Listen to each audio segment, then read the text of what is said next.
Good afternoon, everyone, and welcome to this meeting of the Senate Committee on Education. We welcome you here in Carson City, in Las Vegas, and anyone who may have called in online. We'll start at the top.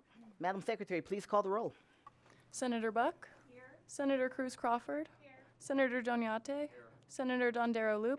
Here. Senator Rogish? Here. Senator Titus? Here. Chair Taylor? And I am present. Thank you very much. Again, welcome to the meeting. We're going to just do a little bit of housekeeping. As reminders, please silence your electronic devices. For those of you who may have come to testify, please make sure you sign in over there on the side. And if you have a business card, please leave it with our staff over there to my left. When you do testify, when you come forward, please remember to turn the microphone on and state your name. The first time you do that, state your name and spell your last name for the record. But every time you speak, you have to remember to say your name because we want to make sure we get the records correct. If you're a presenter, which you should know this, presenters should have left 10 copies for everyone, so the public as well as the committee will have the same documents. And also at the end of the meeting, we will have public comment. If you would like to call in for public comment, if you're listening online, that number is 888-475-4499, and the meeting ID for this meeting is 814-2631. 5936. I'll give that number again when it's about that time for public comment. Excuse me. This is just as a reminder, we are a policy committee, so we will not focus on the finances. That's a different committee chaired by the vice chair, Senate Finance, but our job is to look at the policy. And so that's what we'll focus on as we go forward. Also, a couple other reminders. As committee members, you will see we have our laptops in front of us. We're looking at exhibits and notes and so on, so please do not take that as a sign of disrespect or inattention. It's actually something that's helping us to do our jobs. Okay, that being said, we are ready to go. We're going to start with the Gwynn Center, and I know the executive director is on her way.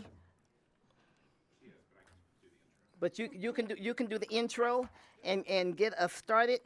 So Michael Stewart, please welcome. Thank you for being here, and turn the microphone on and all of that. And we appreciate the work of the Gwynn Center, and you're coming to share that with us today. Absolutely. Thank you so much, Chair Taylor and members of the committee. For the record, my name is Michael Stewart. I'm the research director for the Kenny Gwynn Center for Policy Priorities.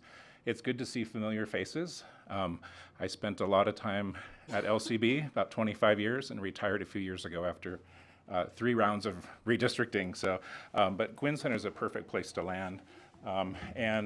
Actually, I would just say that as you all know about the Gwynn Center as a statewide nonpartisan policy research institute. And we're really excited to delve into many different policy areas of education policy. As you know, you'll hear from our Director of Education Policy here in a moment. But we also focus on health and social policy, economic and fiscal policy, as well as governance and civics. And we hope to eventually build out into natural resources, land and water. And so today we have in Southern Nevada, Anna Colquitt, our Director of Education Policy. And our first couple of slides kind of... And you also have your Executive Director, Jill Tolles. Oh, well, here she is. Come on up here, Executive Director. As I mentioned, we've got Anna Colquitt, our Director of Education Policy down in Southern Nevada. But our first couple of slides actually talk about our team. And so I'll have Jill kind of highlight our wonderful team. I gave a little quick rundown already of what we focus on, and then we'll turn it over to Anna for the presentation. Thank you. Thank you, Chair. Members of this esteemed committee, Jill Tolles for the record, Executive Director of the Kenny Gwynn Center for Policy Priorities, and we're going to make this as short as possible so that we can leave the main event to Dr. Anna Colquitt. But we do have an expansive team, not only of full-time and part-time researchers, but also partnerships with academic faculty and graduate students at the University of Nevada, Reno, and Boyd Law School and UNLV. And I will say before we get started, you all Please, have... Michael, say your name again for the record. Sorry, Michael Stewart for the record. I should know that after all these years. After 30 years, yes, you right, should. I know. we're going to leave you all with a packet. This is also, I think, uploaded on your website, but we'll leave you a packet that also features all of the presentations or all the research that Anna's going to cover, as well as our Nevada briefing book, which showcases all of the work that the Gwynn Center completed during the interim, which includes all of those policy areas that I highlighted in the intro.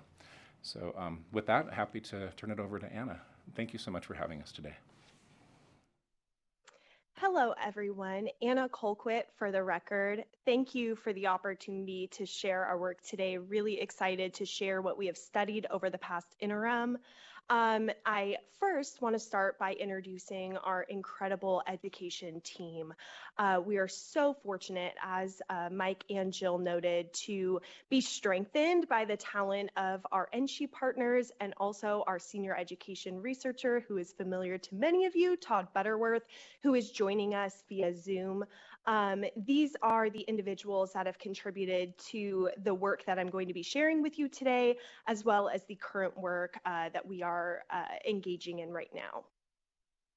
So as I mentioned, we completed 6 education reports and briefs over the last interim, and I will be sharing an overview of the findings for each of them. I will cover all 6 of them. However, I'm going to go in depth on the final 2, as they were the most recent publications and are 2 very comprehensive reports that I'm excited to share with you.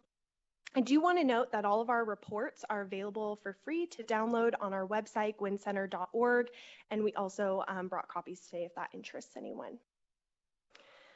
So I'm going to start with our out-of-school youth report. This looked at dual perspectives, youth and service provider perspectives, in order to better understand why students are dropping out of school and what service providers have experienced trying to bridge the gap in order to re-engage them. One of the core findings of this research is that there are so many factors that impact a student's desire and ability to stay in school. And so our policy considerations were really centered around the fact that we need to engage in these individualized factors for these students and think about things like staggered business hours and really honing in on what students need and how we can best provide those services for them to re-engage them in their education. Next, we studied national education rankings, and this report was authored by Todd Butterworth, as I mentioned, who is joining us via Zoom. I want to share here that we all see the national rankings. We are all familiar with the lists that oftentimes place Nevada at the bottom, and we are all very accustomed to that feeling of pulling up that list and seeing us near the bottom.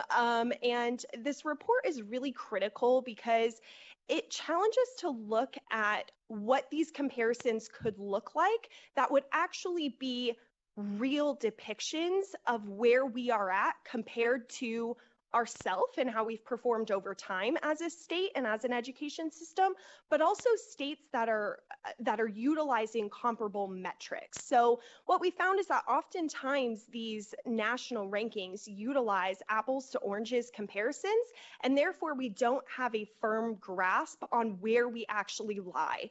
And the bigger picture here is that it's not to say that Nevada is actually at the top of all these lists and they're just deceiving us and we're actually doing fantastic in every category. What it is to say is if we don't know where we actually land in these comparisons, we could be allocating resources or making decisions based on inaccurate metrics or inaccurate comparisons, and therefore not efficiently spending our resources or allocating our efforts. And so this is really to say what could we do in creating some type of Nevada specific scorecard or rubric, whatever terminology we want to use there, to think about how Nevada is performing within our educational system. Competency-based education is a topic that is on the forefront of many minds when we think about the future of education. And we produced a brief that explains what is competency-based education, so kind of that overview. What are other states doing to implement competency-based education from a legislative perspective, and also some practical logistical components in there as well. And then what has Nevada already done legislatively in this area, and what are those steps to continue moving in that direction? Our workforce readiness report was published over the summer, and the goal of this research was to determine if there is alignment between what is happening inside the classroom, what students are learning inside of the classroom, and what employers are saying are needed in the jobs in Nevada. And so the way I went about this was looking at CTE standards. And for those that aren't familiar, CTE programs have their own set of standards called workforce readiness standards. These standards are separate from the Nevada academic content standards, but arranged in a way that very much complement the Nevada academic content standards. And so I looked at these standards and compared those to the highest employed industries in Nevada using DETR data, and to determine what is the alignment. So what I found is that there's significant alignment between the highest enrolled CTE programs, so the ones that students are routinely enrolled in, and then the highest employed industries. There's great alignment there. There's also great alignment between what the employers are saying are important skills, and most of those fell within durable skills or soft skills, depending on which term you prefer to use. So things like communication, problem solving, teamwork, all of those types of skills. The one skill that was missing from employers' kind of top dream list of skills that they look for in employers and the workforce readiness skills was emotional intelligence. But other than that, every skill was included in the list of workforce readiness skills. These policy considerations, though, brought in this idea to challenge us to consider these workforce readiness competencies that are only available for CTE students, and thinking about how that is a very small population of students that are enrolled in CTE programs in Nevada, and we want all of our students to be workforce ready. And so we have this kind of great foundation through these competencies that are developed through CTE programs. And this report kind of challenges us to think about whether that should be brought in to be accessible for all students, not just CTE students. Next, we are going to dive a little bit deeper into our two most recent reports. The first is on early childhood systems. This was published in October and is a report that was commissioned by the Children's Cabinet through a federal grant. And the reason we did this research is because of these numbers here. There are over 60 entities involved in the early childhood space in Nevada alone. Those operate under 26 chapters of the NRS and are funded through over 40 separate state budget accounts. This is an incredibly complex system with a lot of players in the game. And what we found very quickly is that it's not only complex, it's also very siloed. When we talk about early childhood systems, what we are referring to and what we utilized in our research is not just pre-K or the educational aspects that I think a lot of us think of when we hear early childhood, but what we envisioned is this comprehensive set of systems that involves every aspect of childhood, from that of services that serve children and their families from 0 until 8. And so this does involve education, pre-K, preschool, childcare, whatever we want to term that, but it also includes things like physical health care, mental health care, nutritional support, economic support, child welfare, early intervention services, all of the programs that serve children up to 8 and their families. And before I get into the recommendations, I just quickly want to recap kind of the methods that we used for this research. And that was, we conducted a very in-depth literature review that is meant to be a resource, not really a standalone fun reading document, but a reference point for specific aspects of it. We also formed this really helpful key entities document. We talk about these 60 entities in the early childhood space. Who are they? How are they funded? Who has authority over them? What is their role in this system as a whole? And we formulated a document that involves or that includes all of that information in a singular place. So we hope that that's a helpful resource. And then in addition to that, once we had the literature review, and this is over 100 pages of condensed information, so the original information was even lengthier, and then we had the key entities document, so we knew who our players were in the game. What we did is we formulated a list of over 30 recommendations that we then talk to other states for one. So we talked to other states to hear about their experiences of those who had transformed their early childhood system so that we could learn from their experiences. And then we also used that list of 30 recommendations. We formed a condensed version of it and talked with our Nevada stakeholders to hear from them about what they felt about these recommendations. Did they feel like they would be something that they could implement? Did they see challenges that we, from a policy perspective, did not anticipate? And then we refined our policy recommendations and created kind of this phased approach, because what we learned from other states is that there is an order to how this takes place in an efficient way. And so we wanted to provide that organization where helpful. So we created 3 phases for our recommendations, and I'm just going to briefly talk about them today. But they are, of course, included in depth in our report.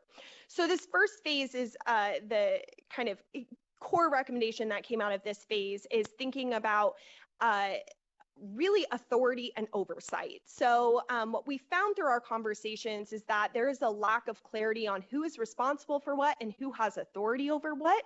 And from other states that we talked to, specifically Colorado and Vermont stand out in this example, but creating some type of early childhood office that would oversee all of the aspects of early childhood and create structure around who has authority over what and who is responsible for what would not only increase efficiencies within the system, but also allow those that are in the system to know what is going on at a higher level.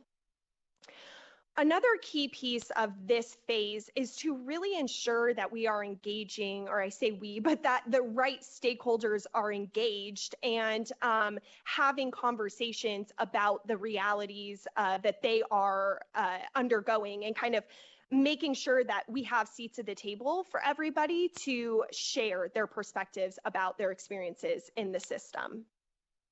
The next phase is kind of the logistics phase. So we have a lot on funding and thinking about where we could move towards cost-based funding models where appropriate, integrated data systems to ensure that the policies are reflecting the needs of the community, looking at access and knowing that families are left to navigate these incredibly complex systems on their own, and how can we ease that process?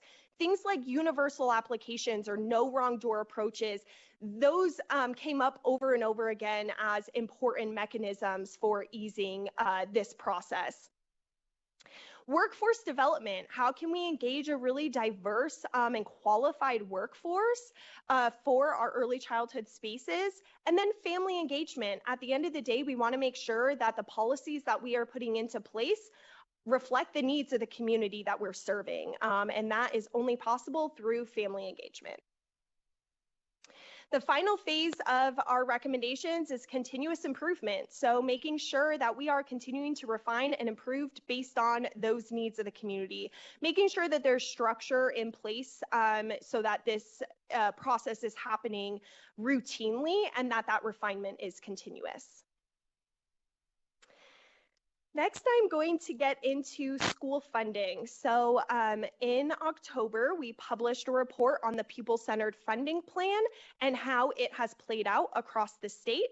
This was commissioned by the Nevada Department of Education and is a really exciting project that was intended to look at not only how PCFP funds have played out across the state, but also looking at federal funding sources and local funding sources to really get this full picture of what is this braided funding and what does it look like in our schools in Nevada. I do want to note before I get started here, there will be a couple of notes in this presentation of important context setting. One of them is that the PCFP is very early in implementation, and every time I talk about it, I just want to make sure that we are all clear on here on this note that although we do include preliminary analyses of how this is playing out in terms of funding and performance and chronic absenteeism, and all of those things are included in our report, they are not included to be a basis for decision making right now. They are included to be a foundation for trends in the future and letting us have kind of that baseline for how this is going to play out in the future. We are still very early on, and I think it's important to note that it has, as we'll talk about later, it has made huge strides, and what we will talk about today is kind of the nitty-gritty pieces of it.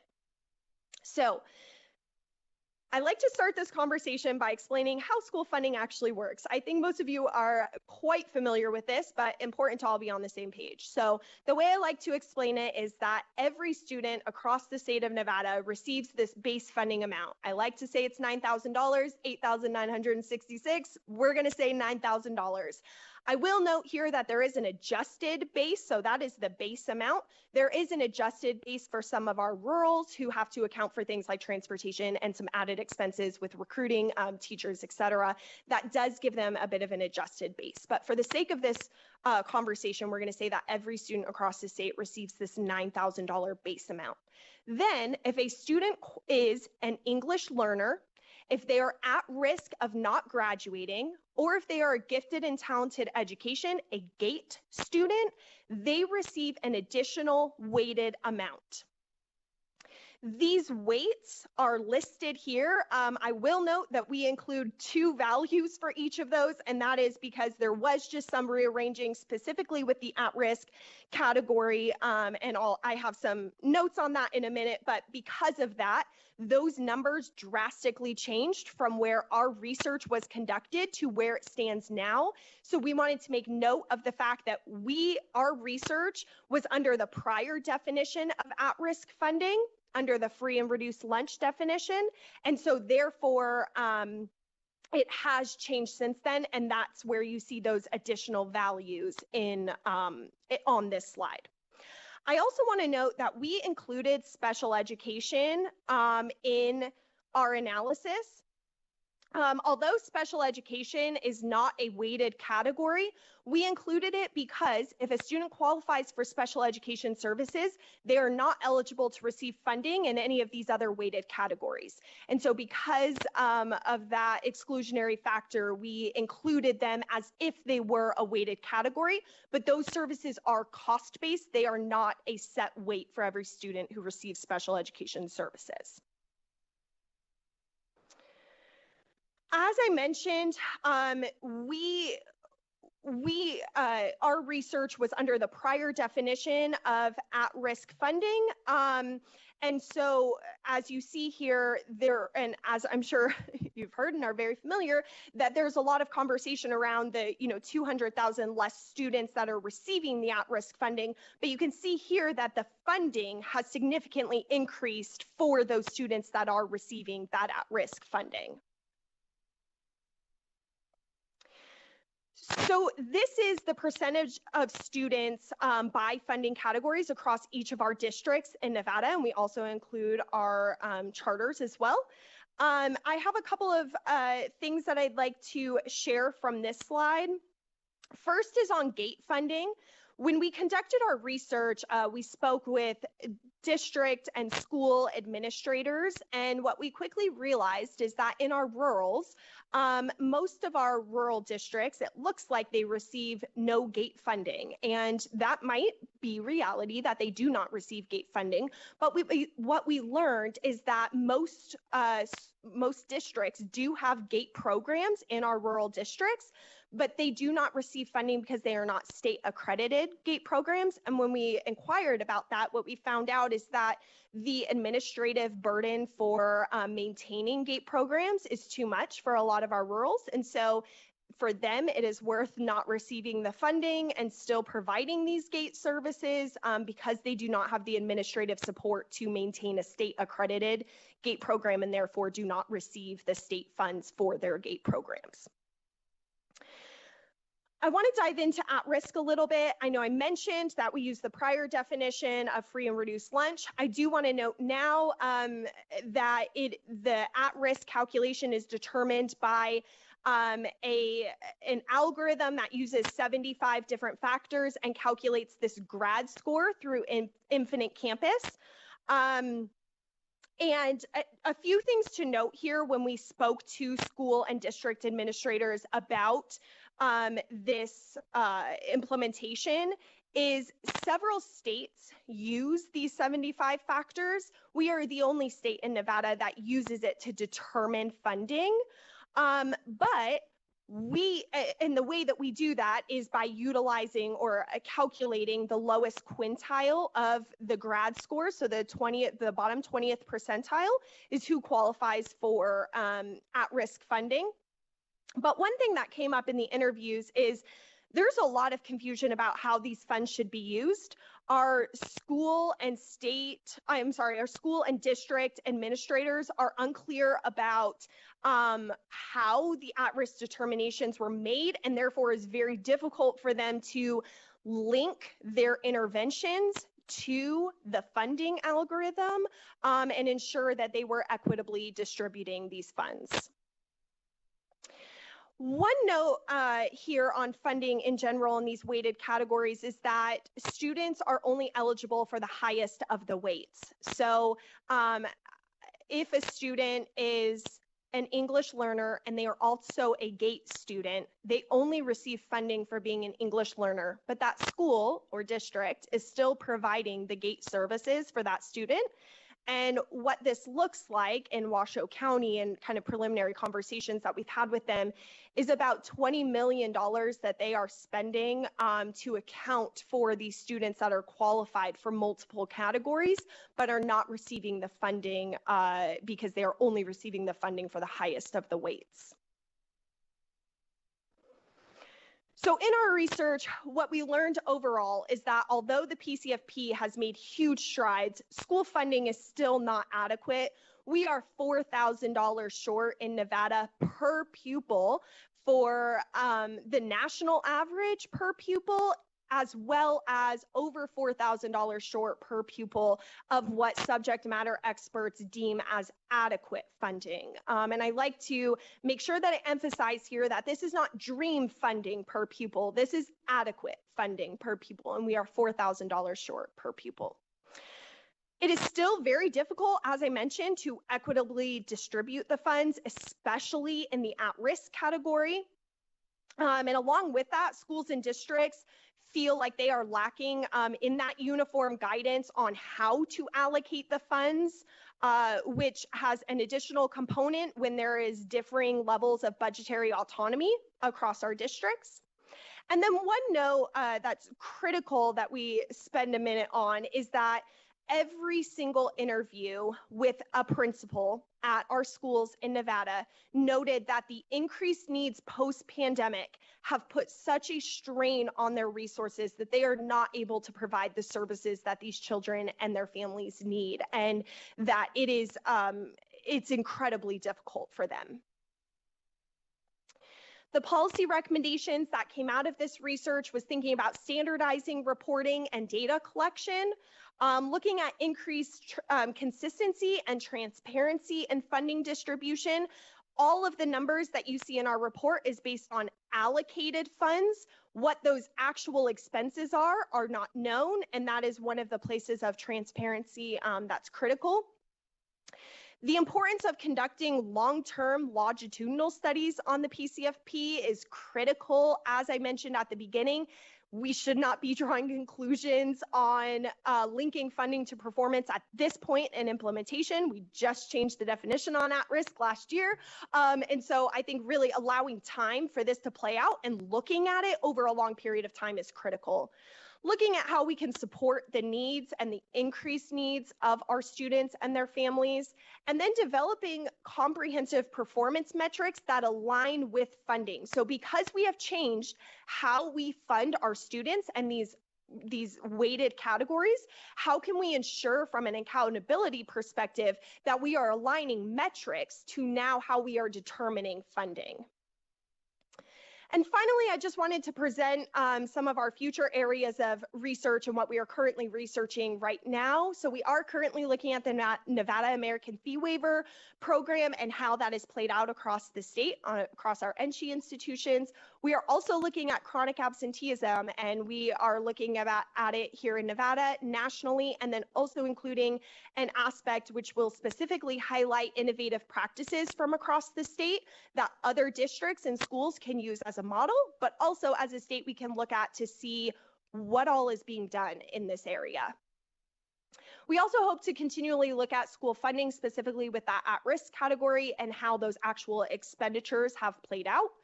And then continually looking at durable skills and workforce development and what is needed in our state in that area. Thank you again for the opportunity to present, and I am now available for any questions. Thank you so much, Dr. Colquitt. Any other remarks before we go to questions? No? Okay. Well, thank you so much. We appreciate it. And Mr. Butterworth, we didn't hear from you, but we may. So hang in there. Hang in there. We certainly will open it up for any questions from the committee. We'll start with Senator Titus.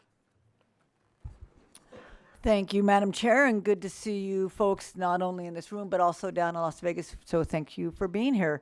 And thank you for addressing one of my concerns early on in the presentation about the different numbers that we use for our standards, and sometimes we're comparing apples and oranges. And for example, in one of the presentations we were talking about graduation rate, and I was very concerned that Nevada's graduation rate, we were like 6th in the nation at 83%. I said, oh, but wait, in the 90s we were at 64%, but it turned out they use a total different set of criteria for graduation. So that really wasn't a fair comparison, and so making sure that we understand what we're using to judge this is important. So that was more of a statement. My question, on page 19, I guess, when it's about district level % of students by funding categories, I think that's a really important picture, because we know and we hear certain numbers in Clark County that it uses up the funding based on pupils, and it makes sense because there's so many more pupils there.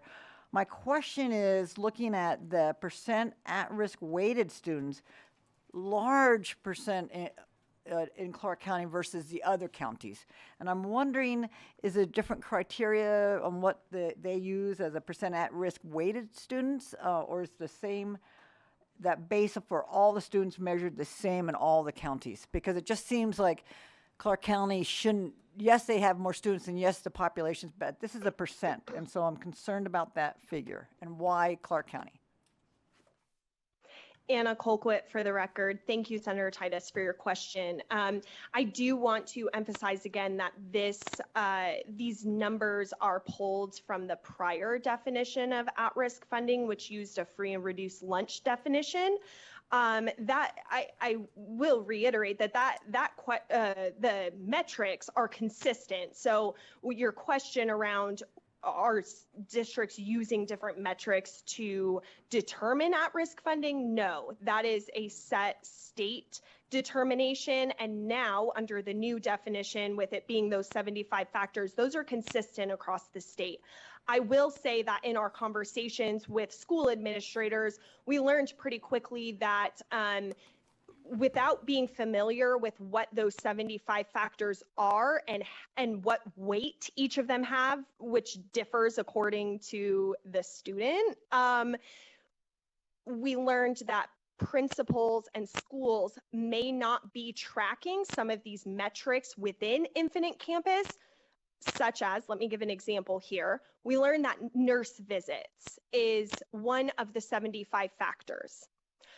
We learned that some schools do not keep track of nurse visits within the Infinite Campus system. They have a separate reporting system for that metric.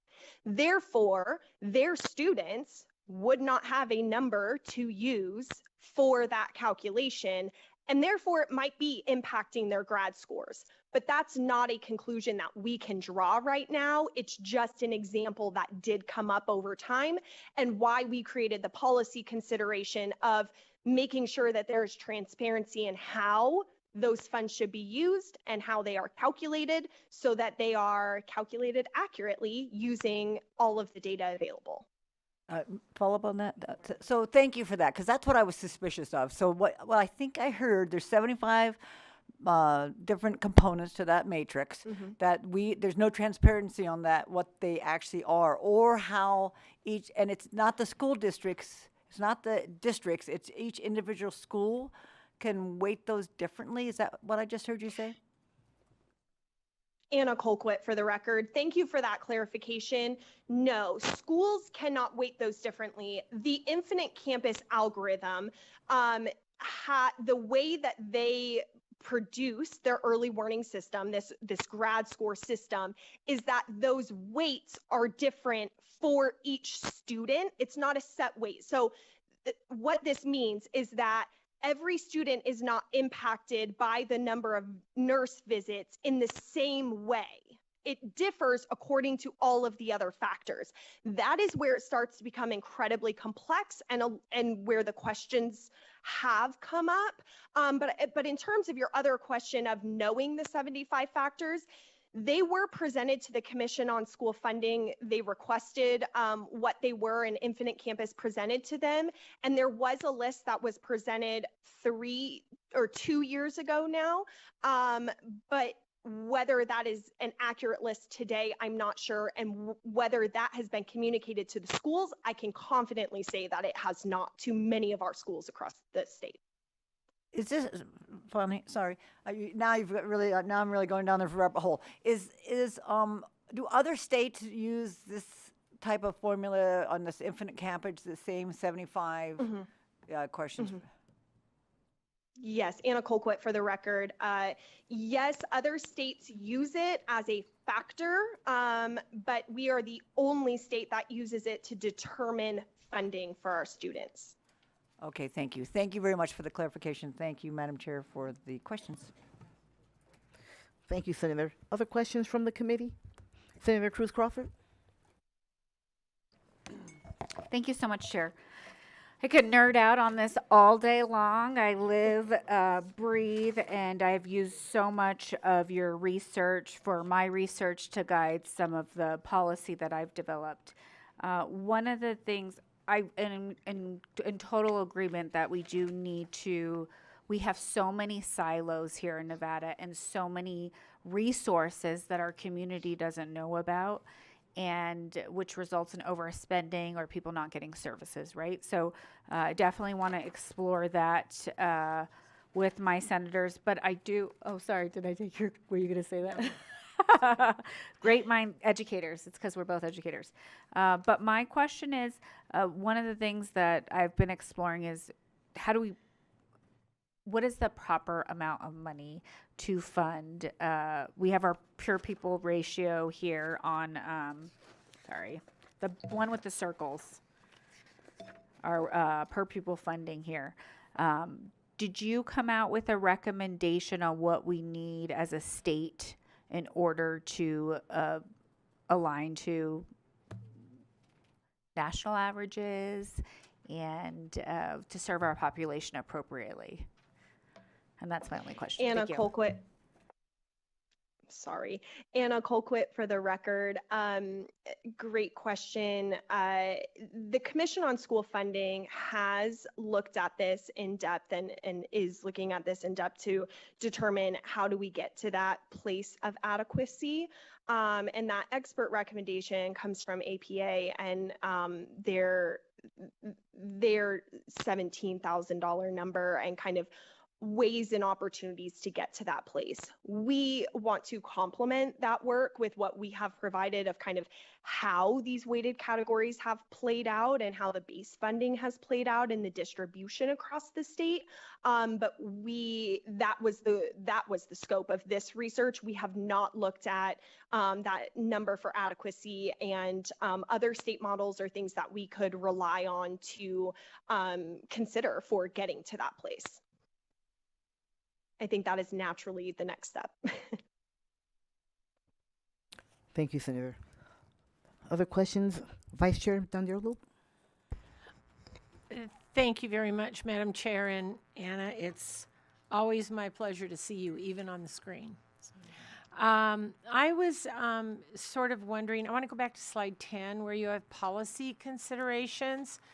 Can you talk to me a little bit about, when you say considerations, you mean maybe a bill at sometimes, maybe working with a group? Like, what do you mean considerations, I guess? Anna Colquitt for the record. Jill, I will go ahead and answer this question, and then if there's something that you'd like to add kind of from a Gwynn Center perspective, feel free to do so. So specifically here, when we talk about policy considerations, they could mean a variety of things, as they do in any of our reports. It could be legislative policy. It could also be state policies and regulations. It kind of differs depending on the topic. What I will say here on workforce readiness, there are a lot of ways that these things could be accomplished if there was interest in doing so. When I talk about policy considerations on this report, it is, hey, we have this phenomenal model for CTE standards, and we already have all of the competencies other than emotional intelligence. If we decided to go that route, they're already all developed. Every competency. Why are we limiting that to only CTE students? What would that look like to provide those competencies and that skill development to all of our students in Nevada? So that could mean a Nevada academic content standards integration. That could mean, a class that, or a track, or, there are lots of different avenues to explore it. And where we stand with policies of, being nonpartisan, not advocating for initiatives would be we're raising this as hey, this is an opportunity. We see a model here in CTE and an opportunity for anyone interested to take it or explore it further. Jill, is there anything you'd like to add with that? Thank you, Dr. Colquitt. I think you answered it pretty well, but Jill Tolles for the record that the Gwynn Center, as you know, we are a policy research center. We are not advocates or lobbyists for or against any specific legislation. So you'll never see us show up in support of a bill or in opposition of a bill.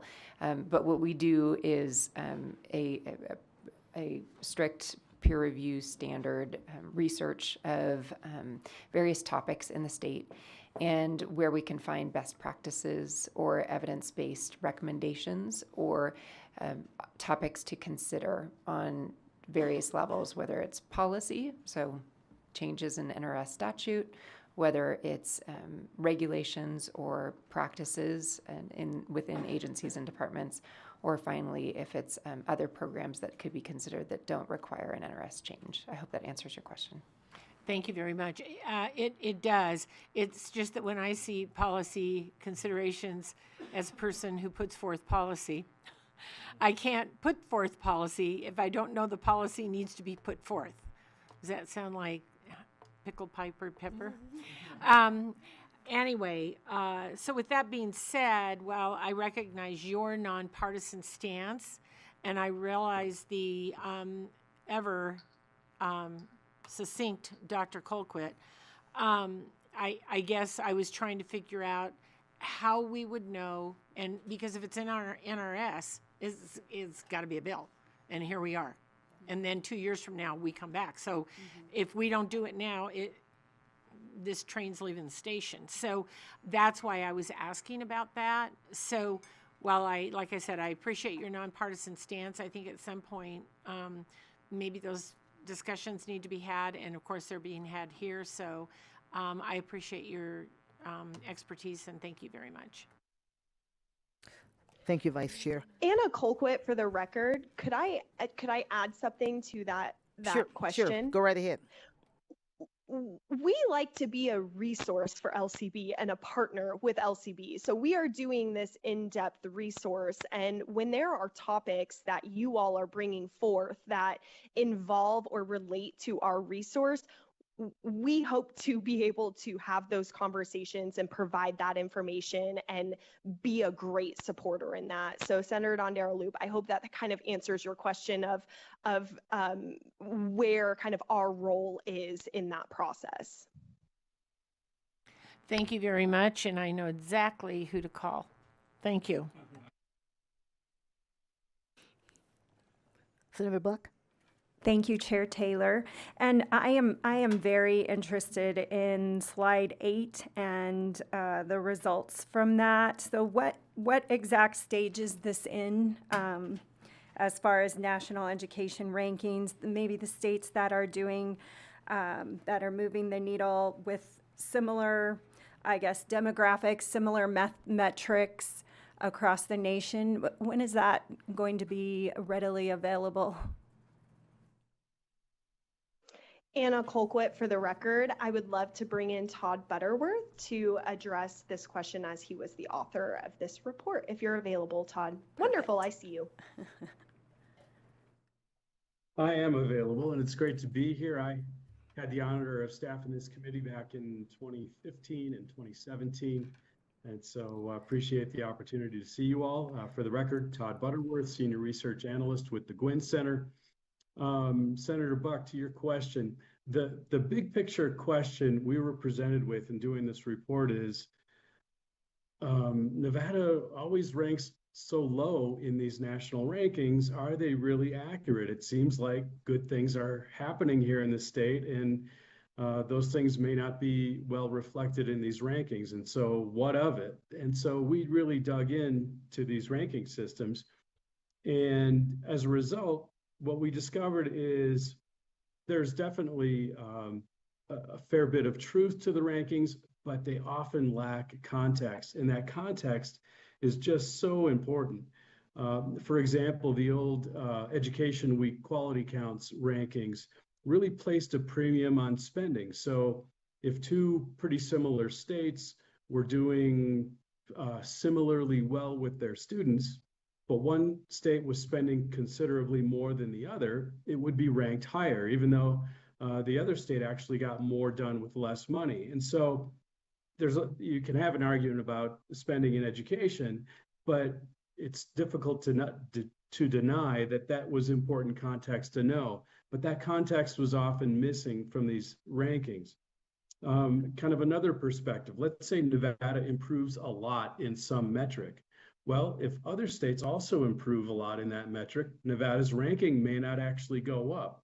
And so again, if you don't have that context in looking at rankings, you may not fully understand exactly where Nevada stands. And so what we suggested, kind of the bottom line of our report, is we thought that Nevada might consider creating a proprietary system for comparing itself to other states. And that way there would be some control over the context that is provided in the report. This hasn't been done. It's a suggestion that we have floated, but somebody in the state would certainly need to take this on. We do think it's a beneficial endeavor to compare Nevada to other states, but again, we need to, there needs to be more background provided with the information that we're looking at. Thank you, Senator. Thank you, Mr. Buck. I do have a couple of questions before we go on. Again, thank you so much for being here and sharing the good work of the Gwynn Center. Just a couple of things. One, the first thing Dr. Colquitt spoke about is an Office for Early Childhood Education, where Senate Bill 82 is just that. And it's a bill that came out of the interim Committee on Education, and will be heard at some point in General Administration. So certainly be looking for that. So two questions. My first question is, on slide 13, you talk about early childhood education and the comprehensive system. I'm wondering, how are these components identified, these 8 that are here? Anna Colquitt for the record. So when we're talking about an early childhood system, we're thinking about all aspects of early childhood. This is likely not a comprehensive list. These are kind of to give an example of the fact that we are looking at more than education, more than preschool, more than childcare, and looking at this from every service and program that is provided to children and their families up to 8. So you'll see at the bottom of that slide that and any other program, because it is not a comprehensive list. It's just capturing some of the main aspects of early childhood. Thank you, Dr. Colquitt. My last question, I think ours as a committee, is on slide 18, you talk about the weights and lay that information out. So thank you so much. And we certainly recognize the differences between the last system and the old one. But my question is, in your opinion, after doing this work, what's the impact of not allowing the double dipping, so to speak? Because schools still have to provide that service, but they aren't getting the resources to do that. Anna Colquitt for the record. So as I shared, this was something that came up a little bit later into our research process. We interviewed school administrators, school principals, and learned pretty quickly that outside of CCSD, school principals are largely unfamiliar with what the pupil-centered funding plan is, how their school is funded, anything related to funding measures, because all of those decisions are done at the district level outside of CCSD. And so we turn to talking to district administrators as well to gain that full picture of how this funding is playing out. And when we did talk to district administrators, we talked in depth to Joe Ernst at Washoe County School District and learned quickly that this has a huge impact in Washoe County. They are the only district so far that we have discussed this in terms of numbers and actual impact, but it was brought up several times. And in Washoe County, as I shared, this results in a $20 million deficit between those that are funded through kind of that single weighted category, but the services that are still required for Washoe County to provide for the students that qualify for multiple categories. So that $20 million is coming, that's a large number that is making a huge impact in their ability to provide these comprehensive services that are needed for these students. Thank you, Dr. Colquitt. I really appreciate that. Seeing no further questions, I'll turn to you, Madam Director, for any final comments you might want to share with us. Yes, thank you. And you can see why we're so proud of our education research team led by Dr. Anna Colquitt. I always like to joke that she has bookends on her name. She's Dr. Anna Colquitt Esquire. She has a law degree from the University of Nevada, Las Vegas, and she also has her PhD in educational psychology.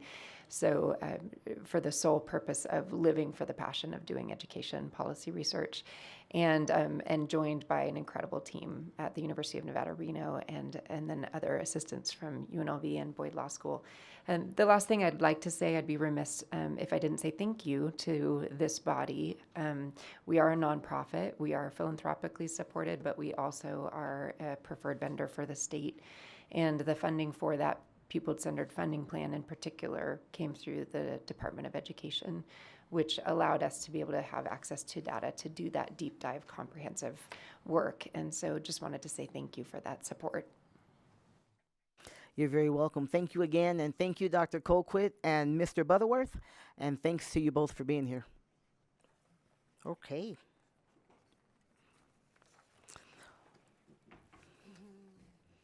Okay, now we will open the hearing. We will shift, and we have two bills that we're going to hear today, Senate Bill 277 and Senate Bill 278. We will open the hearing for Senate Bill 277. This is an act relating to education requiring each public school to employ a school social worker to the extent that money is available for that purpose, requiring the Commission on Professional Standards in Education to adopt regulations relating to the licensure of school counselors and school social workers, and providing other matters properly relating thereto. And before me, I will turn it over to our colleague from the South, and you can introduce those who are with you. Senator Cruz Crawford, and you go ahead and begin when you are ready. Good afternoon, Chair Taylor and committee. Thank you so much for having me. My name is Shelley Cruz Crawford, and I'm representing Senate District 1 in Clark County. I'm standing up. We'll get this started because I want to respect everyone's time. That was such a great presentation from the Gwynn Center, and looking at all of the resources that we do have in Nevada. The person that connects us to those resources in the schools are our school social workers, and with the help of our school counselors and our school psychologists. So I'm going to walk through this bill very simply. The catalyst of this bill really started, the work started actually under Senator Dondera Loop with Senate Bill 319 that she passed in 2019, which has similar verbiage, which establishes duties for a counselor, psychologist, and school psychologist and social worker employed by the district to the extent money is available. So we did receive money, a lot of money for school social workers, and I was investigating where we were successful in districts and where we needed some support in districts. So the first part of the bill aims to make sure that as we receive money as a state, we are able to use that money to employ those school social workers. And what I found is some districts, a lot of the districts employed contractors in order to hire the school social workers. There will be a conceptual amendment on here. I was just taking the bill as written, and I knew that the wording came out not exactly to my intent, so I am working to get that conceptual amendment hemmed up a little bit. But this first part of the bill would just be districts that service students over 700,000. So that would just pertain to Clark County on that first part. And the first part is really just requesting that. Make sure this slideshow is correct. The first part is requesting, as we have contractors, that we first hire at the school level before contracting out. And the reason why is we had a gap of placement in social workers because the contractors were taking a certain percentage off the top, and then school social workers were not able to be placed because in the private sector or at the school level, they were paid more. So that's the first section. Section 1 is requesting that school districts over a population of 700,000, which will be the conceptual amendment, as money is available, first have the right to employ at the school level for a full-time social worker basis. The second part of the bill, I have my guests here, Dr. Hayes and Dr. Varner, going to be discussing the school counseling and school social work programs within UNLV, because it is UNLV College of Ed Day. But this second part is modeled after a bill that I wrote in 2021. It was SB 352, sponsored by Senator Mo Dennis. And it was investigating across the state of Nevada ways to increase our teacher pipeline. And that looked at, during the student teaching, to allow paraprofessionals to work while they're employed while they are doing their student teaching, they are also allowed to be a paraprofessional. This has resulted in about 300 educators a year in the state of Nevada. We might actually have more data on here, and now is in 37 other states.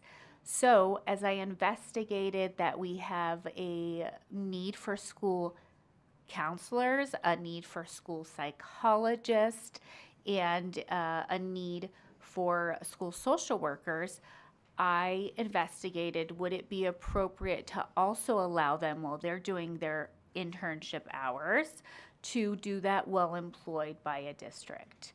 I worked with social worker associations. I worked with the Nevada Association of School Counselors. We do have someone down in Vegas, Cassie, that will be able to answer any questions. And we identified, yes, this could be something that we could do at the same time. So what that looks like is, before someone's a school social worker, usually they are a safe school professional, and while they're doing their licensing hours, they can remain in that in that role through their accreditation process. So that's the two parts of the bill, and I'm going to hand it over to UNLV College of Ed to explain what that programming looks like. Thank you. Good afternoon, Chair and members of the committee. Dr. Danica Hayes, Dean of the College of Education, for the record. We are going to provide some context and insights regarding the school-based mental health services needed statewide. And so Dr. Varner and I will kind of tag team this, so pardon the strange back and forth, but hopefully it will work. Kenny Varner, Associate Dean in the College of Education. Thank you for having us today. The 2024 annual report by the Nevada Division of Child and Family Services highlights ongoing mental health crisis among youth, noting that Nevada has consistently ranked 51st for youth mental health access and services in national reports, with challenges varying by geography. In fact, 87% of Nevadans live in a critical crisis shortage area for mental health professionals. Rural and frontier communities particularly struggle with limited provider access, while urban centers navigate high-density stressors and socioeconomic disparities exist throughout the state, contributing to various mental health needs. Danica Hayes for the record. A very startling ratio that we deal with is 2,000 to 1. That means that for every school-based mental health professional, whether it's a school psychologist, school counselor, or school social worker, there are 2,000 students that that person is assigned to. And so a lot of our support for these types of mental health workforce efforts are based on the kids in those classrooms that aren't getting the support they need. A key component of this bill that is critical and important is the potential creation of a provisional license for school social workers, school counselors, and school psychologists so that they can complete their internship hours while working in a school setting. And this is a model that replicates what we've been doing successfully with the Nevada Forward Teacher Apprenticeship licensure. We've also, since last session, been able to have a Nevada Apprentice license created in the state of Nevada through NDE, which has been very helpful for bridging the gap in the workforce. The availability of this license, coupled with the preparation, the on-site supervision that we'll discuss in a second, is the solution as we move forward to bridge this workforce gap. Kenny Varner for the record. At UNLV, we have led the way in Nevada toward developing teacher apprenticeships, and that's not the topic of today, so we'll be back hopefully at some other point in the session to talk to you about that work. But it is worth noting that the model that started before last session with just 36 people has now grown to a model of over 1,200, and there are apprentices in every single Senate and Assembly district in this state, so we have found a statewide solution through apprenticeships and on-the-job learning that models into how our programs work. We also have created successful practicum at place of employment opportunities in our mental health programs, allowing students to gain on-the-job experience under supervision without requiring a separate license for pre-degree hours. But those folks are remaining in their current job setting, so it becomes a little bit tricky for them to navigate. Expanding the concept that we've been working with teacher apprenticeships to school mental health professionals is a way to ensure that graduates are prepared to serve on day one while mitigating workforce shortages. The time to degree for those folks is quite extended if you need an ed specialist or a master's degree, and there are a number of bachelor level employees in districts who want to take on these roles and get the training, so trying to create a tiered support is one way to think about this. Danica Hayes for the record. I think it's important to say out loud that this bill does not alter what's already in statute in terms of licensure for these mental health professionals. At this time, school counselors and school social workers don't have a separate license, but they are endorsed by NDE. The State Board of Examiners of Social Work does regulate Nevada licensure for social workers. They also regulate the degrees that are offered in Nevada, and through that regulation, there is rigorous preparation in terms of field hours and weekly supervision requirements. In addition, NAC 391.185, 391.316 to 319, and 391 5.320 provide the code for endorsement pathways for these professions, namely school counselors, school psychologists, and school social workers, respectively. So SB 277 does not alter these existing licensing structures, but instead seeks to create an efficient pathway for pre-licensed professionals to serve in schools while completing their training. Sorry for all the mic switching, but Kenny Varner again for the record. Nevada's geographic and cultural diversity demands a flexible approach to school-based mental health support, and as Senator Cruz Crawford said, the idea is where funds are available, that's the idea, but some things to think about. In rural and frontier areas, they often need a more adaptive staffing model that can blend remote, in-person services to overcome provider shortages, and when necessary, draw upon a variety of service providers. Funds become limited in terms of being able to hire sometimes full-time school social workers that might be, for example, different in an urban setting. And in all cases, what we want to share is that students and communities benefit from full-time in-school mental health professionals across the spectrum, school psychologists, school counselors, school social workers, who can serve to address both immediate crises as well as long-term wellness. A lot of our time is spent on immediate crises, and we also want to think about long-term wellness development as well. By removing unnecessary roadblocks and promoting a sustainable workforce pipeline, Nevada has the opportunity to help provide a balanced and pragmatic approach to ensuring that students have access to mental health support through our degree programs, through the proper training that we all know, while maintaining a high professional standard for licensed personnel in schools.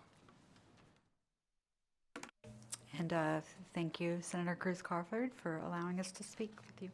Back to you. Thank you so much. I will have those conceptual amendments added, and I appreciate the background. I do also have Cassie Griffith down south. She is on the board of the Nevada Association of School Counselors, if there's any technical questions from the committee. I'd like to just close in telling you that I had difficulty hiring a school counselor. I would never write a bill for one scenario or something happened for my neighbor. I am a researcher, and I make sure that there is quantitative issues and drill down with the stakeholders to make sure. I've worked extensively to ensure that we are filling these positions without lowering the bar. I could not hire a school counselor. I finally asked my staff who would like to go to school and enroll in a master's for school counseling, and in the meantime, I'll put you in a behavioral strategist position. One person raised their hand. They said, this is the opportunity of a lifetime. I would love to do that. I put them in a behavioral strategist position while they are getting their master's of counseling at UNLV. I found out he needed 700 hours, and most of those hours have to be outside of the workday, even though a lot of his work aligns to the hours required to accrue that degree. And so this was an opportunity to help many other schools. It's not going to lower the bar. It's just going to get services to our students faster while they're completing their programming. And making sure that our staff stays employed and we're taking care of them with their health insurance and benefits while they're learning on the job. Apprenticeship models work, and I appreciate the opportunity to present. Thank you, Senator, and thank you, Dean Hayes and Associate Dean Varner. We appreciate you being here. We do have some questions, and we'll look to the committee. We'll start with Senator Buck. Thank you, Chair Taylor. So you had mentioned a cut number of 700,000, or? Specifically, it would just at this time for Clark County School District, just for the requirement of first the right to hire at the school level prior to contracting out for full-time. There are contract scenarios where people share a service, like 3 different schools at that time, that would be appropriate. Okay.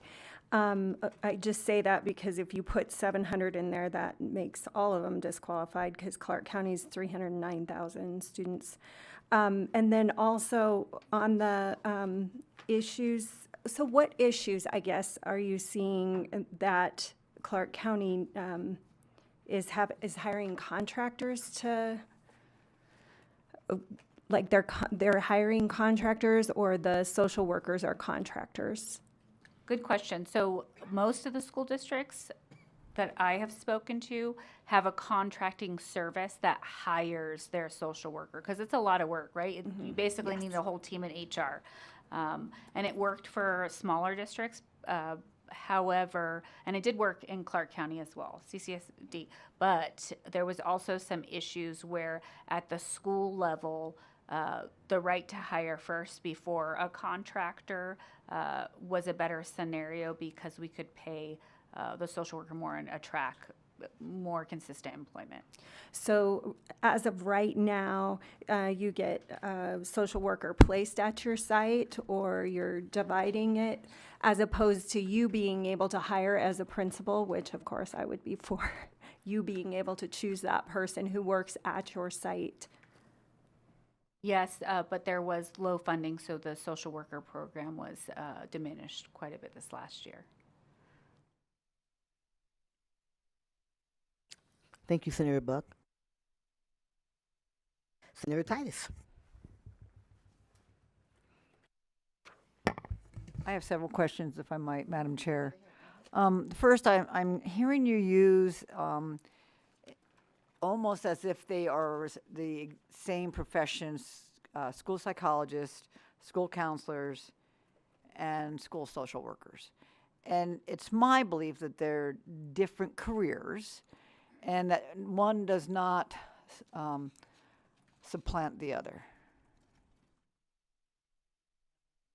I would like Cassie Name, please. Oh, Shelley Cruz Crawford for the record. Thank you, Senator. I would like Cassie Griffith to answer this question, what the difference is between a school psychologist, a school counselor, and a school social worker. Thank you so much for that question. I think it's an important one.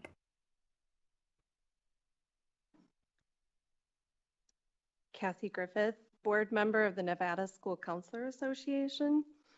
Madam Chair, members of the committee, thank you so much for this opportunity to talk about the different roles within our mental health professions for our school districts and our students.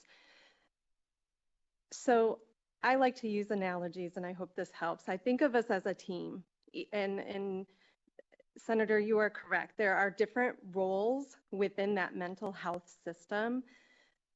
The way that it looks in a school might look a little different than what it looks like on paper, or what looks like from one school to the next. But school psychologists typically deal with assessments. They are assessing our students and looking for supports to help them with special education, behavior interventions.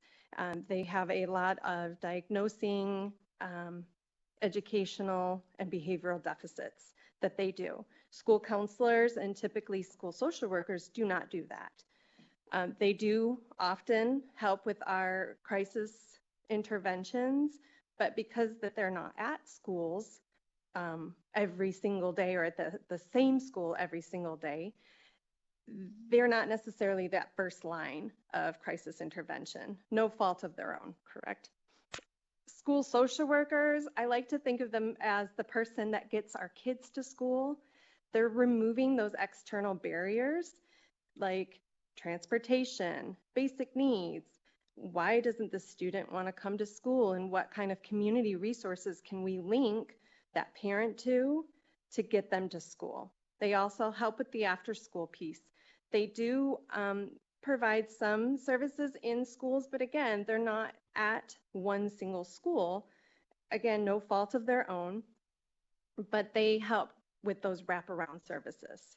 And they can provide services that kind of intertwine with crisis intervention and meeting with students. Right. School counselors, on the other hand, oh, sorry. No, go ahead, finish, and then I have some more. Okay. School counselors, we are trained mental health professionals. We have a comprehensive school counseling program. We are standards-based. We, at the elementary level, we're in classrooms. We're teaching them skills like those workforce readiness skills, social emotional. We work on academics, attendance, college and career readiness. We pull groups. We have those direct services with the students. And although not every school has a school counselor, I will admit there are probably more school counselors than there are the other professions. but we're always not full-time at our student. We work on looking at like taking our school improvement goals and using our data with our programs to match up and to drive student success. We're that safe space for students to come and deal with the problems that are happening at school. I'm not sure if that helps clear that up a little. Well, actually, and I did know all of the above. I don't usually ask a question unless I already know the answer. And so, I wanted that on the record because I'm getting a lot of pushback from folks, a lot of emails against this particular bill because they're saying, and I think it's a misconception that, hey, you have social workers. We don't need social workers. We have school counselors. And I just wanted to make sure there was a clear, because during the testimony, there was a lot of combining them all. And I wanted to make sure it was teased out, school counselors versus school psychologists versus the social workers and what they do.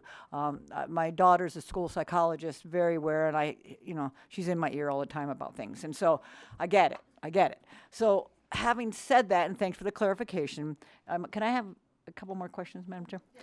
So we, Senator Donate and I, during the HHS interim committee, addressed issues with not enough social workers and the importance of getting them out. And when we're looking at a program on a social worker apprentice program, not unlike the nursing apprentice program. What I'm hearing is but we would look at some of the funding for that apprenticeship where they would actually get paid, where they go out to in the interest of getting them out in the rural areas, schools, et cetera.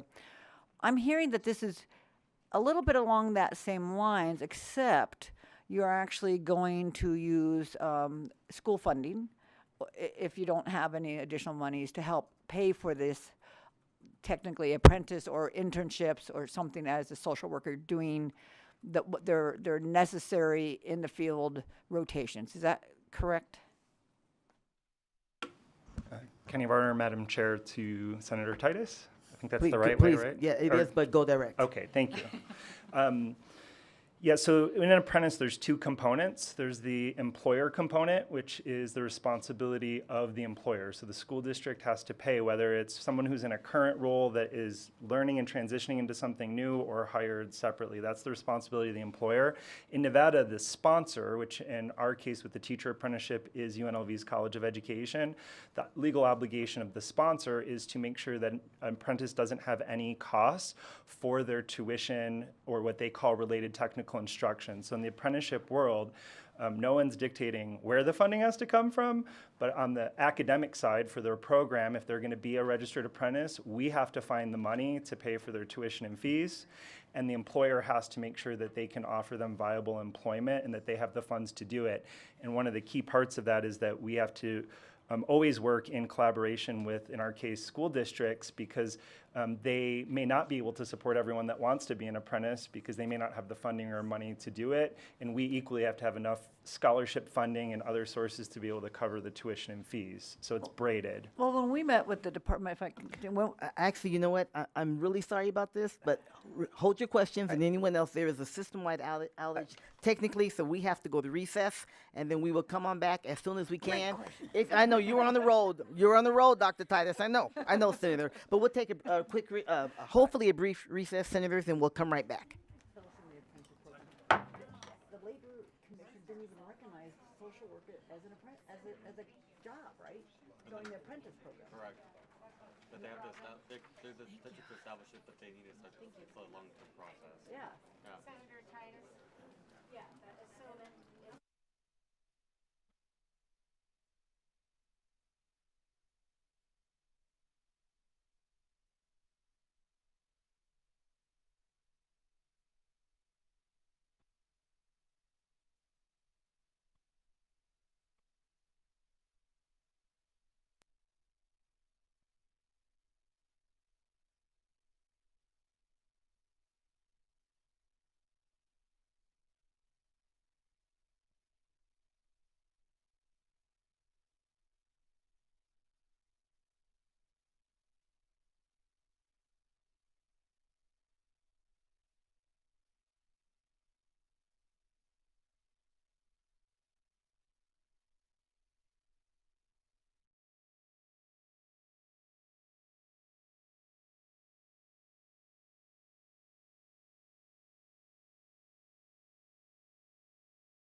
Madam Chair, we are ready to reconvene. Madam Chair.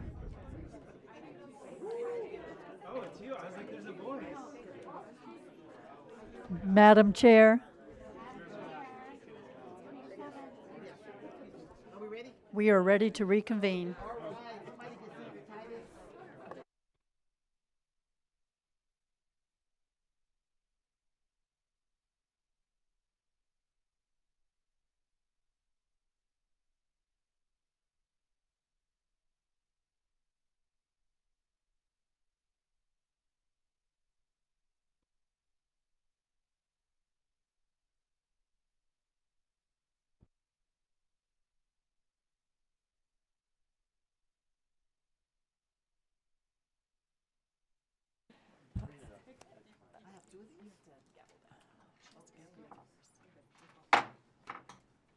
Okay, thank you everyone for that quick recess. Hopefully now we're ready to go and we'll pick it right back up with Senator Titus. Thank you, Madam Chair, and thank you everybody for your patience, and technology is wonderful. Where I was going with my line of questioning regarding the apprentice programs and how this process works, I've been an educator myself. I've taught resident students, nurses, physician assistants, et cetera, through internships, rotations. I know with the social workers, they also have to do, they say, their clinical rotations, as you mentioned. So what you're looking at is giving them a stipend or paying them for whatever the role is, as you mentioned, Senator, that they're already in a capacity. You had some creative ideas with the person in your school to make sure they're employed with a certain title. But for a social worker, you do have to have, as you do, say, a nurse or a physician, a supervisor. You have to have a licensed person. And so how does that supervisor position, if you don't have them, how do you establish that proper oversight that's required for this licensure pathway? Danica Hayes for the record. Similar to school social workers, school counselors have the same weekly supervision requirement.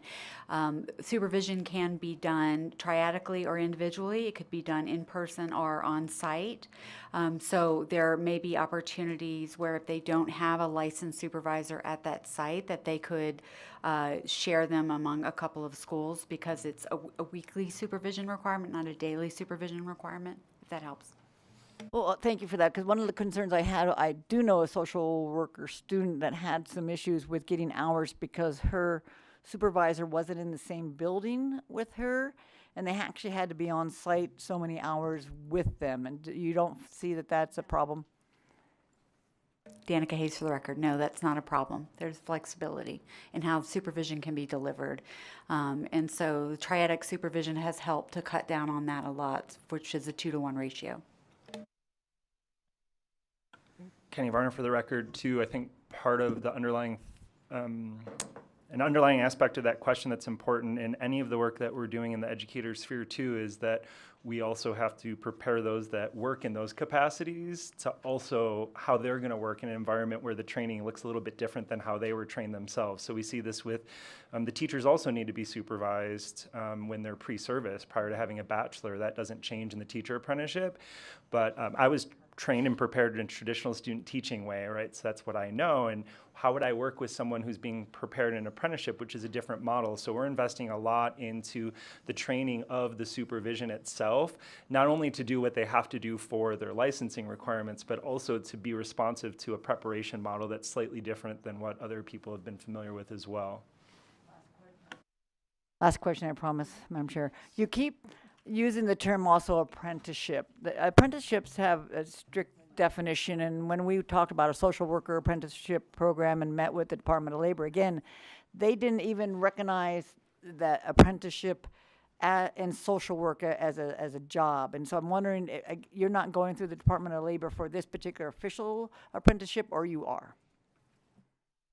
Kenny Varner for the record, not our bill. So we're just asked to offer some contours because we've been working in the teacher space. How it works in Nevada, just to give some contours to apprenticeships, the federal government recognizes two types of states: OA states, Office of Apprenticeship States, and SAA states, State Apprenticeship Agency states. There are a couple states that do both.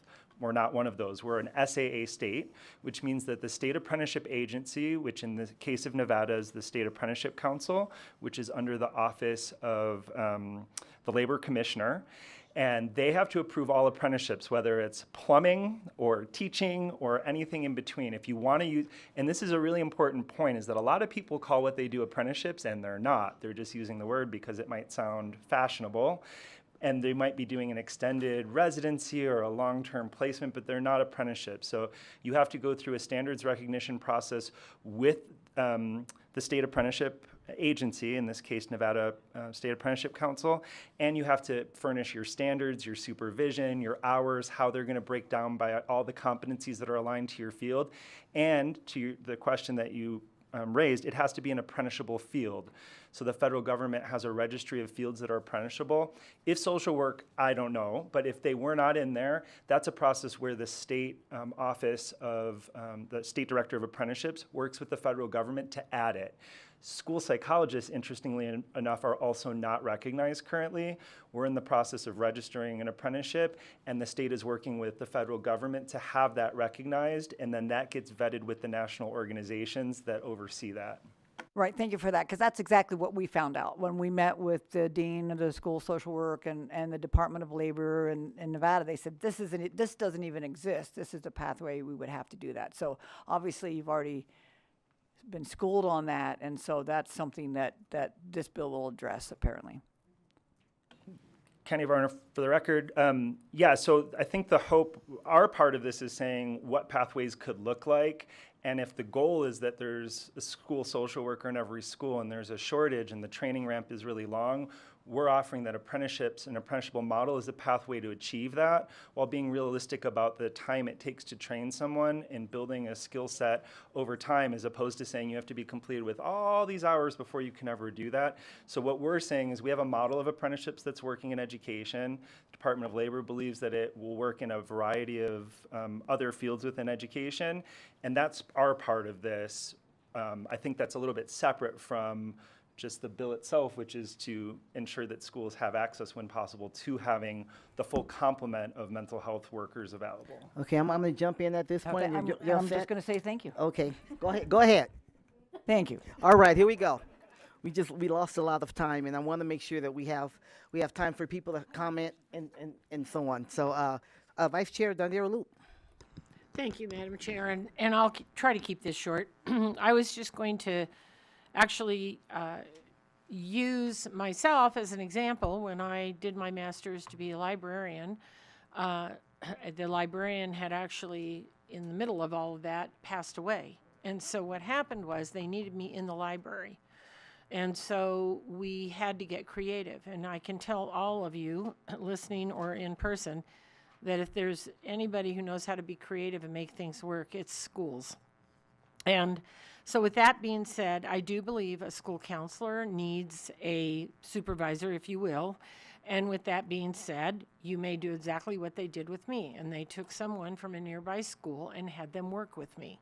I would also say, just so that we have it clear on the record, when I taught second grade, I had an entire family killed in a car crash, excepting one child in the car.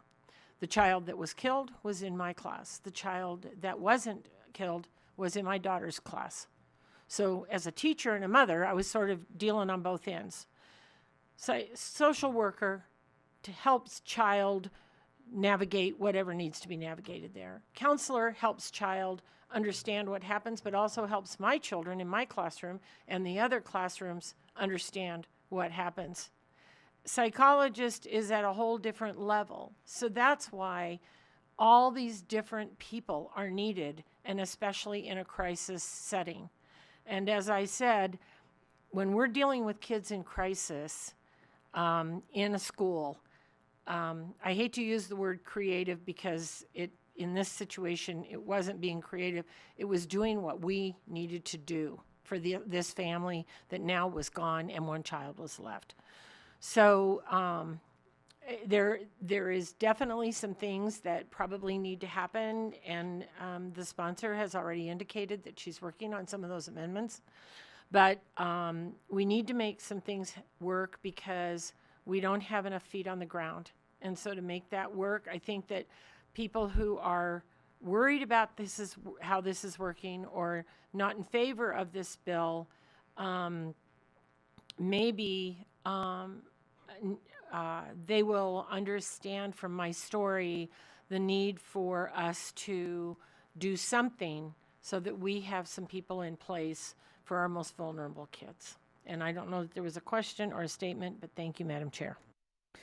Thank you, Vice Chair. I have just two questions. One is much like my colleague to the left of me. I've gotten a lot of emails and people asking, why do we need this?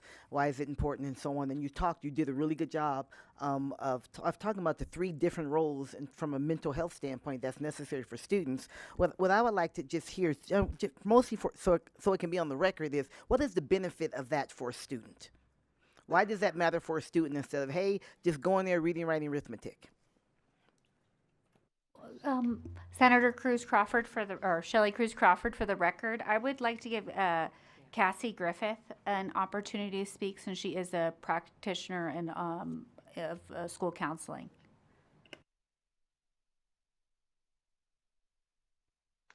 Cassie Griffith for the record, Nevada School Counseling Association. I am a school counselor. I've been a school counselor for almost 20 years. And so the benefit that having more supports mental health wise in a school you can't measure it. Senator Dondero Loop had talked about, we are the boots on the ground to help in a situation that maybe a teacher, it's over their head. And I hear that a lot from our teachers. Yes, they kind of do the immediate small things, but counselors will help provide that possible trauma response that, what are those coping skills to deal with a situation like that? It's also to provide crisis intervention. If there's a student in need, the other day, I didn't have enough people at my school and I had 4 different students in crisis at the same time. There's me at an elementary school, and I'm technically not even a fully funded full-time counselor. My principal is creative, to Senator Dondero Loop's point about being creative. Had I not been there and there's no mental health person, we don't have a social worker assigned to our school. Our psychologist was at a different school that day. We have a brand new nurse who hasn't been in that situation. So there's a lot of value to having that person there because those students were in need.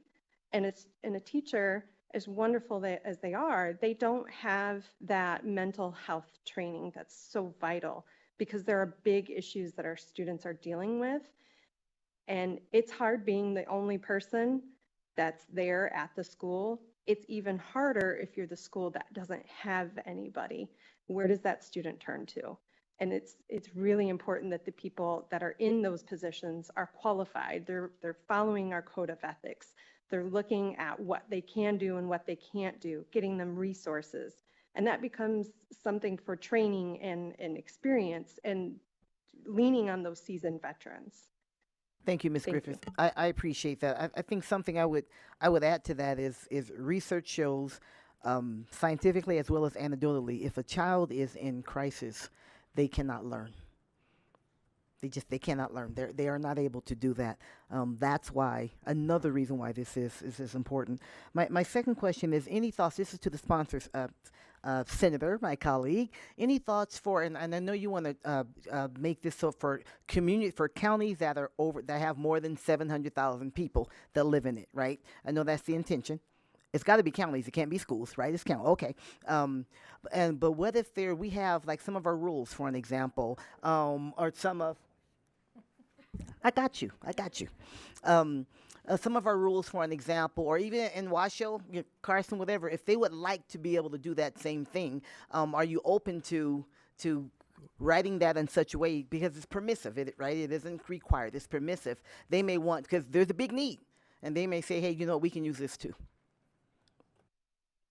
Shelley Cruz Crawford, for the record. Thank you, Chair Taylor. I would be open to working with the districts. That's why we don't have all the amendments yet, because as counties saw this, they were interested. And I'm also still working with counselors associations and social worker associations to define what roles are in that limited licensing. And we haven't hammered all that out yet, but we will have it before work session. So the answer is yes. Thank you. Thank you so much. Any other questions from the committee?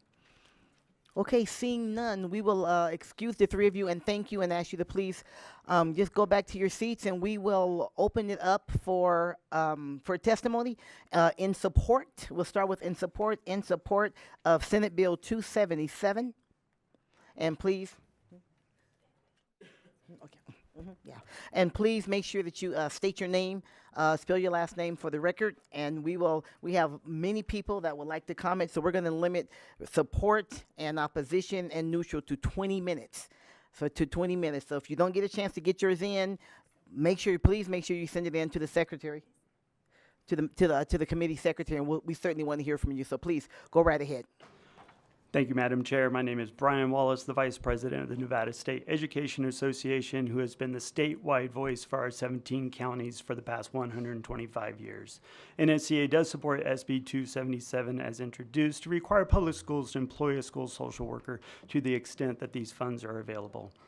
Our educators are committed to the success and well-being of our students, and our school social workers play an essential role in addressing the social and emotional needs of our students so they can be successful within the classroom. They serve as a bridge between our families, our students, and our school communities. Their presence and their contributions at school sites are instrumental in helping students thrive both inside and outside of our classrooms. We echo Senator Dondero Loop's comments, because these layers of support is what help keep kids in our classrooms so we as teachers can continue to do our job. NSCA supported SB 319 in 2019 to establish the duties of school counselors, social workers, and psychologists to require public schools to employ a school counselor to the extent funds are available. NSCA believes the addition of school social workers is merited, and our members ask for your support, and so do our students. Thank you. Thank you so much. Please go ahead. Who's next? And if there are more that want to make comments, please come forward. Good afternoon, Chair Taylor, members of the committee. My name is Marie Nices, M-A-R-I-E-N-E-I-S-E-S-S, and I'm the president of the Clark County Education Association. I'm here today to strongly support SB 277. The Clark County Education Association firmly believes that mental health is essential to the overall well-being of our students. Providing mental health support to meet students' needs is crucial, as their well-being directly impacts their academic performance and overall growth. Children in crisis often struggle to focus on learning. Every school should have a dedicated social worker on site to provide essential support for students. While substantial funds are allocated to service contracts to support student mental health, such as millions allocated to Invo progresses in fiscal year 2024, these services were initially intended to be a short-term solution. However, they have now become the default approach. To provide long-term stability and consistency for our students, we must prioritize hiring school social workers, fully vested in our community and students' outcomes. By bringing in permanent dedicated professionals, we can ensure that our students receive the support they need on an ongoing basis. We understand there's an amendment with a population cap that applies to CCSD, and we support the amendment. Thank you for your time and consideration. Thank you so much, Madam President. Hi, Madam Chair. My name is Kalen Evans. I'm the president of the Washoe Education Association. We represent the certified professionals in the Washoe County School District. We do support the bill as introduced. We have some amazing social workers here from Washoe County that I want to make sure they have enough time. The conceptual amendment that was presented just now, we would love to engage the sponsor with that because we also feel that both Washoe and other districts around priority hiring at the school site, speaking on behalf of those on the ground, the social workers in the classrooms, those are things that we want to see in those other districts as well. Thank you. Thank you, Mr. President. Please go ahead. If there's anyone else in Carson, please. Good afternoon, Madam Chair, members of the committee. My name is Anna Jakins, Jeakins, and I've been a licensed school social worker in Washoe County for 7 years. I'm also a nationally certified school social worker through the School Social Work Association of America and a member of the Washoe Education Association. I'm here to represent my own personal opinions. While the current law ensures every school has a school counselor when funds are available, SB 277 takes a crucial step in extending this to include school social workers. In Nevada, school social workers are duly licensed mental health professionals that hold a social work license through the Nevada Board of Examiners and a school social work endorsement through the Nevada Department of Education. Our students and families are facing mounting mental health challenges. School social workers are uniquely trained to integrate school, community, and family context into interventions and help to reduce barriers to learning by enabling students to be physically, mentally, and emotionally present and ready to learn in the classroom.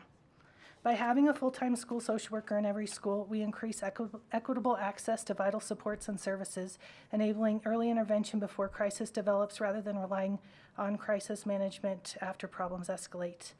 I urge you to support SB 277 as a responsible investment in our students' well-being.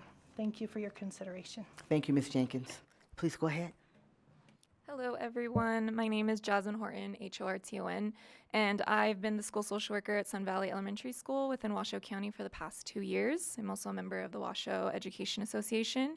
I'm here to advocate and express why supporting SB 277 ensures a more successful future for students, families, and staff.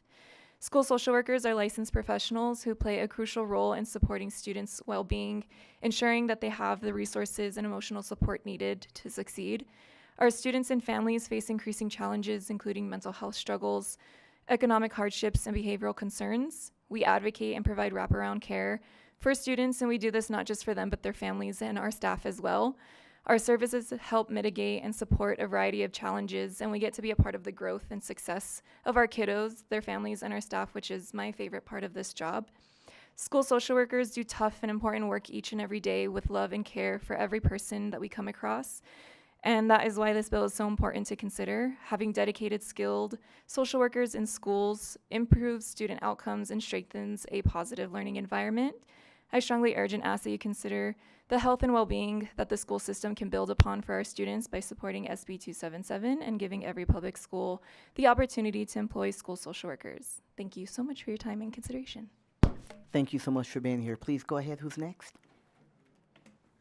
Good afternoon. My name is Christina Rodriguez, Rodriguez, and I am a school social worker at Clayton Middle School here in Reno for the last 2 years.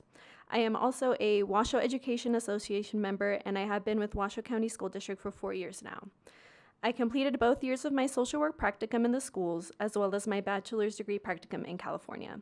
I am here before you today in strong support of Senate Bill 277 because every student deserves a chance to succeed, not just academically, but emotionally and socially.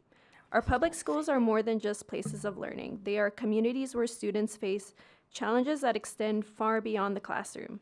Some of the things I and other school social workers do on a weekly basis are meeting with students for one-on-one support, running our food pantries, providing hygiene and other basic needs materials, and teach social and emotional learning skills. School social workers are a lifeline for students struggling with mental health crises, poverty, chronic absenteeism, and bullying.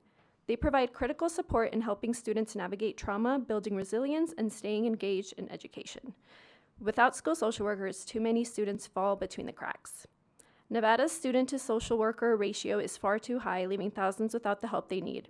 SB 277 can help ensure that every school, if funding allows, has a trained, licensed, and certified professional ready to support students' well-being. When we invest in school social workers, we invest in safer schools, better academic outcomes, and a stronger future for our youth. Thank you.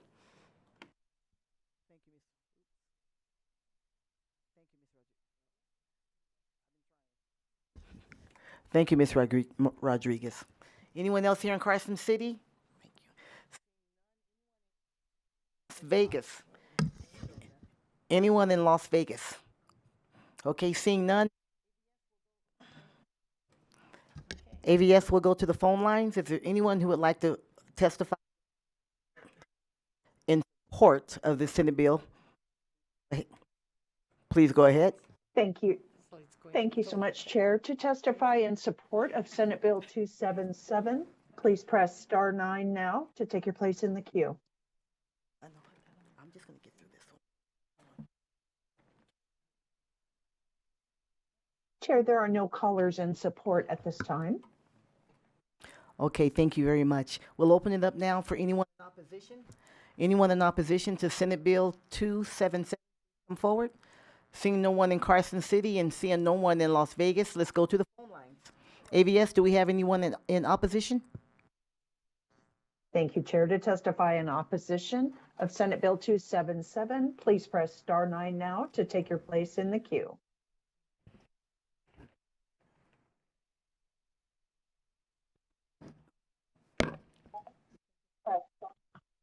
Hello? Hello? Yes, go We ahead. can hear you. Please proceed. Okay, I apologize. It's watching from a break. So my name is Matthew Winterhawk. I'm a Nevadan father and constituent that stands before you today, or doesn't stand before you. I'm on the phone. So I believe that parents and children must always come first in our educational policies, and deeply concerned with 277 as well as 278 because it's a dangerous step towards state overreach right now. We're eroding the parental rights, opening the door to policies that have already proven disastrous in states like California. In California, we've seen the policies that diminish parental authority of the state itself between children and the families, legislation such as Assembly Bill AB 665, giving minors as young as 12 the ability to consent to mental health treatment, including placement in residential shelters without parental knowledge or approval. This is not hypothetical. This is happening right now under the guise of helping children while they're actually stripping parent rights from their parental role in the children's lives. 277 is a first step towards this kind of government intrusion in Nevada by lowering the professional standards for school administrators, social workers, and educators.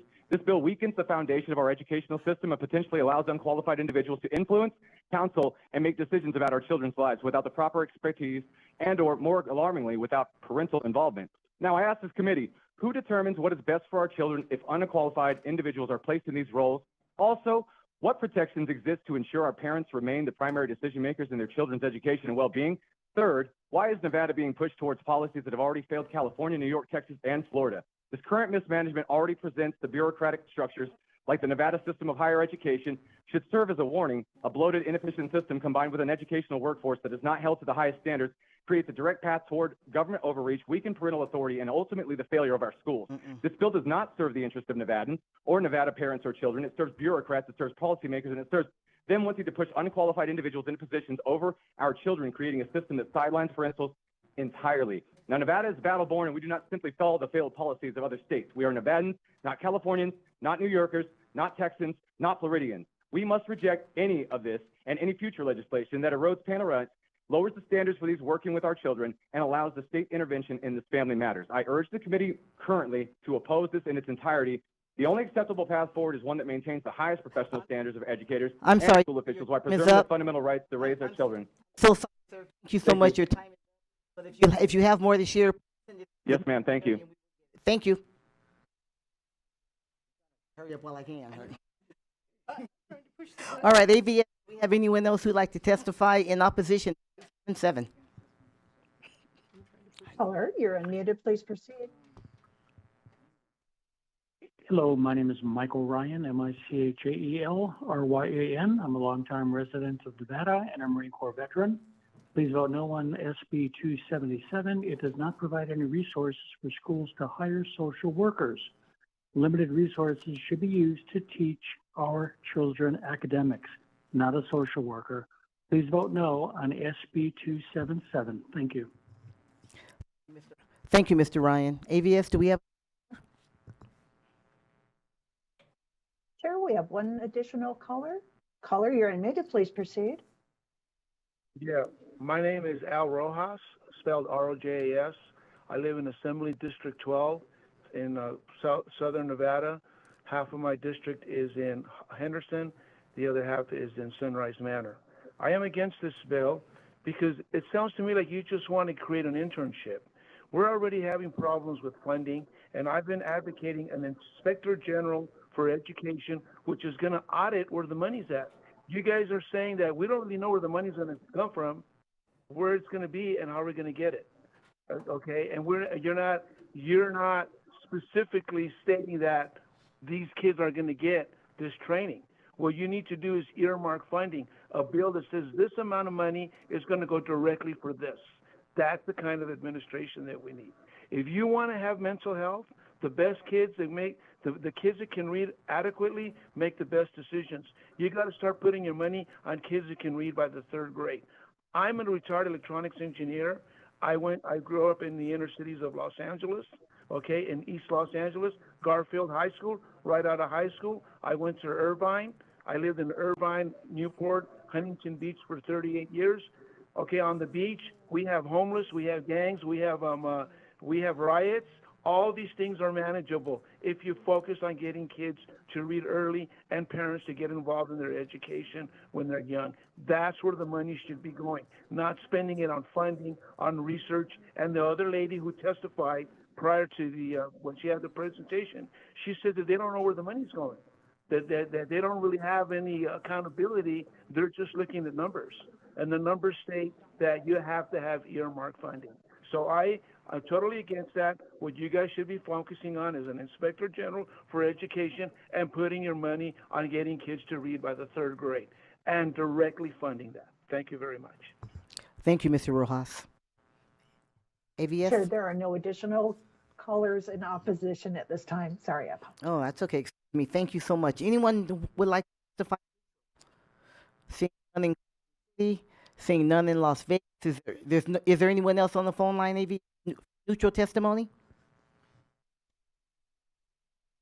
To provide testimony in neutral on Senate Bill 277, please press star 9 now to take your place in the queue.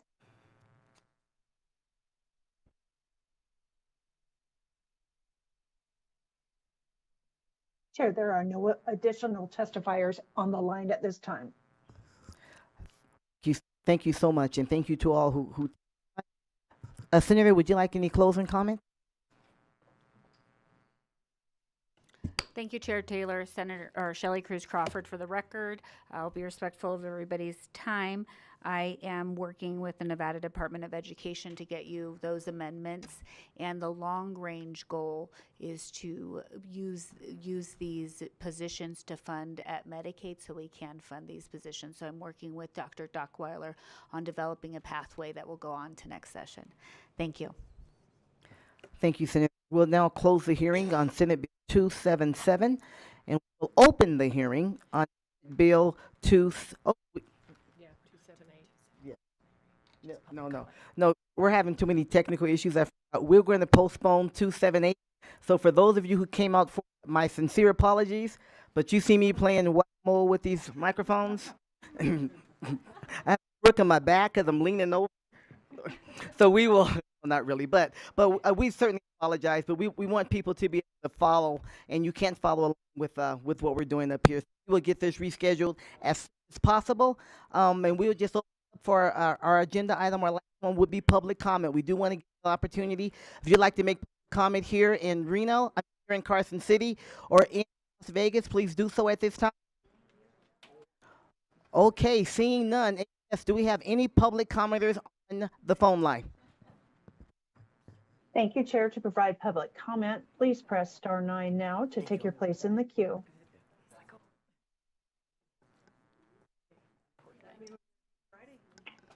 I don't know. I'm gonna try not to. Matthew Winterhawk once again from Las Vegas. I'm sorry. What did you say? Please go ahead. I'm just making sure they can be heard. Yeah, no, go caller. Go ahead. All right, so I was just clarifying earlier. I just want to have that final. That Nevada's battle-born. We do not simply follow failed policies of other states. My statement is that we are Nevadans, not Californians, not New Yorkers, not Texans, and not Floridians. We need to reject both 277, in my opinion, and 278, any future legislation that erodes parental rights, lowers the standards for children that are working with those that are working with our children, and allows state intervention in these family matters. I urge the committee to oppose any and all legislation, and the only acceptable path forward is to maintain the highest professional standards for educators and our school officials while preserving the fundamental rights of parents to raise their children without interference from the state. And I do thank you all for your time today and everyone here. And I stand for Nevada, I stand for parents, and I stand for our children. You will see my face, you will hear my voice. I will be here for here on out, talking and speaking on education, because we cannot allow what has failed these other states to fail our state. Thank you. Thank you so much. Okay, this concludes our meeting. Thank you very much. Watch the agenda, and you'll see when our next meeting will be. Hopefully Monday, but it may be Friday. I know. Ooh.